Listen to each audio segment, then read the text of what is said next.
اگر آپ اسے صرف اتنا لفظ کہہ دیں گے نا، بھئی تو نے میری ماں بہن کو یا میرے باپ کو گالی نکالی ہے، میں نہیں نکالوں گا، میں اسے اپنی ماں کی طرح سمجھتا ہوں، وہ زندہ مر جائے گا، کتنا ہی بے شرم بے غیرت کیوں نہ ہو،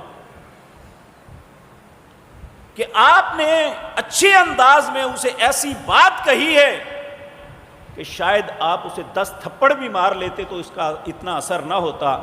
جتنا آپ نے یہ کہہ کے کہا کہ میں تیری ماں کو ایسا نہیں کہوں گا،